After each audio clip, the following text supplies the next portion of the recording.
At the end of this game, Man City were lining up with Doku, Semenyo, Haaland, and Cherki. And Chelsea, we were lining up with Garnacho, Neto, Delap, and Palmer. I mean, if that doesn't say all there needs to be said, fries, absolute fries. We were never going to win this game. But like, subscribe, all the good algorithm stuff. I mean, let's get straight into it. I brought back out the depression hoodie for what should be the final time this season because we have absolutely nothing left to play for. Our season's over. This was the last salvation potential for us to win something, get a little trophy out of it, maybe make Europe. I don't know. But at this point, I don't even care about Europe, man. Let's do the one game a week thing next season that United did this season because clearly we need a reset. And I'll take that transfer ban too because we need a complete reset. But before I go crazy, I have to give my plaudits to City. A lot of people counted them out this season, but they're ending the season with a domestic cup double. Still, it's not looking good for them, but a slight chance to do a domestic treble if they somehow pull this league out of the bag. I mean, considering where their season was going or where it seemed to be going in that maybe January time period, they've ended up having, honestly, a decent season. By City standards, you'd hope they grab the league, but a domestic cup double, one of them they won over Arsenal, one of them they won over Chelsea, and still a chance to win the title. You can't really be mad at it for City. But what you can be mad at is this game, because this game was absolute cheeks. Oh, hell no! This is why this season I've been trying to coin the term Big Six slop, because this game was quintessential Big Six slop. Not entertaining.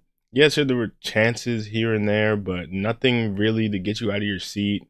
A lot of fouls, a lot of flopping, diving. I mean, it wasn't a great game, so I don't even want to get into it that in depth. I mean, we had our chances. Nothing crazy. A couple crosses here and there. I think a couple penalty shots we tried to get. None of them were too convincing. It was honestly just really poor. And then City had chances. City honestly could have won this game 3-0, maybe 3-1. They had a couple chances, but their attackers just weren't as clinical as you maybe hope. But when it came down to it, they have the better personnel, which is embarrassing because obviously we spent a lot of money too, a lot of money. So I'm not even gonna make this a money thing or whatever. Both these teams have splashed the cash, but it really tells you who splashed the cash better. If you look at these lineups, I mean, our starting lineup, I'm actually not mad at. Kobo, I'm glad he's back. He's just solid. He just completely changed the way we can build up. Fana was decent. I mean, honestly, the best players in the game were the defenses, but obviously they ended up getting their goal. But I wouldn't even say they were all bad. James, Caicedo, Cucurella, Gusto. I mean, honestly, this formation gets most of our best players on the pitch. And by that, I mean, it's a wingerless formation. It means no Garnacho, no Neto. But their lineup is just money better spent. It just is what it is. They've invested more cleverly. We're doing the sham job. And at the end of the day, when it came down to it, if you look at the depth, they're bringing on Cherki and Kovacic. We're bringing on Neto, Delap, and Garnacho. I mean, what are we doing? I prefer really not to speak. If I speak, I am in big trouble. In big trouble. And I don't want to be in big trouble. It's poor. It's really poor. And it's embarrassing, honestly. Obviously, they dominated possession. They dominated the clear-cut chances. And at the end of the day, a loss is a loss. I don't even know what else to say about this game. It was honestly a poor game. And like I said, once the end of the game came around, you see the lineups we're putting out with the money we spent. It's poor. Gittins hasn't seen the pitch in months. I don't know. That injury seems to be devastating. I don't know. Esteval injured. It's embarrassing. It's honestly embarrassing. But this is the state that Chelsea's in right now. We're trying to let's really just talk about what this means for both clubs. Obviously, like I said, City, domestic cup double, potentially domestic treble, and I know they're going into a summer where they're maybe trying to retool here and there. they're really looking at what's their future beyond Pep, because they're trying to build something that even if another manager comes in, maybe Maresca, former Chelsea manager, they can still get something done. And clearly they have the players for it, they have the personnel. It's a good investment. What it is, what it is. It is what it is. Now looking at Chelsea, what this means for us: trophyless season, a season where we absolutely bottled top four, top five. I mean, with the way Europe is going, with Villa, with Crystal Palace, there's going to be a lot of Premier League teams in Europe next season. There were a lot of opportunities for Chelsea to get in there, and we're not going to be one of those teams.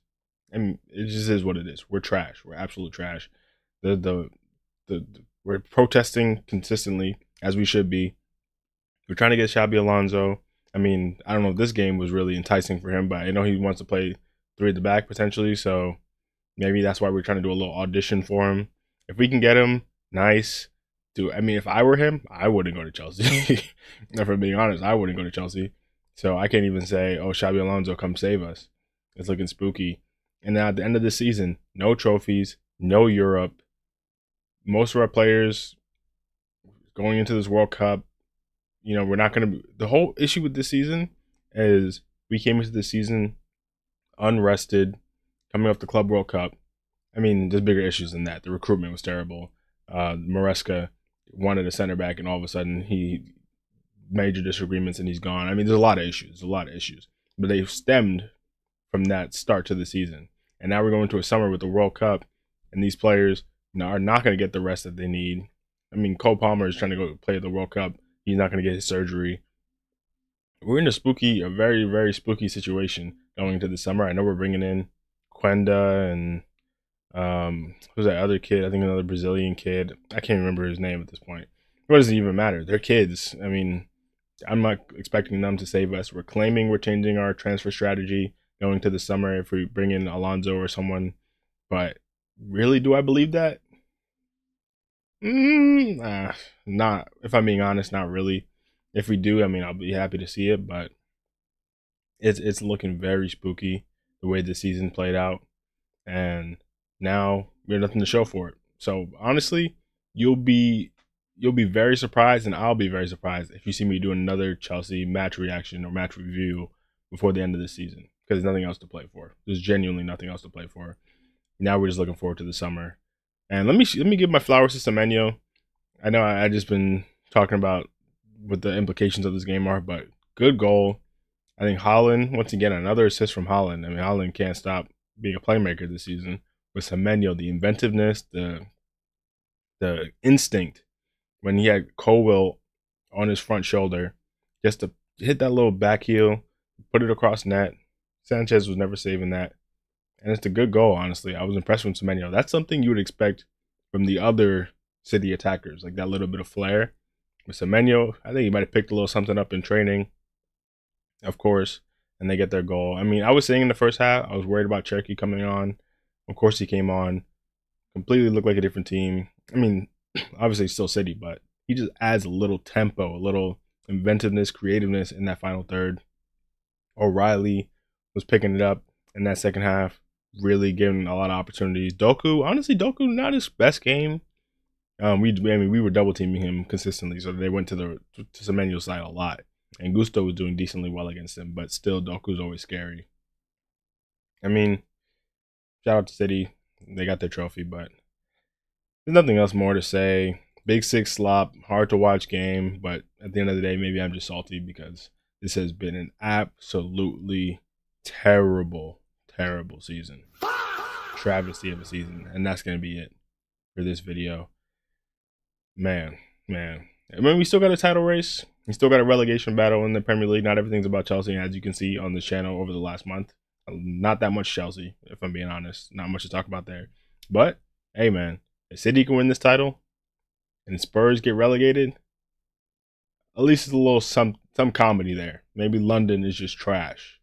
That would be my only silver lining. But like, subscribe, all that good algorithm stuff. Appreciate you for making it this far in the video if you have. And I'll see you guys for the next one. Peace.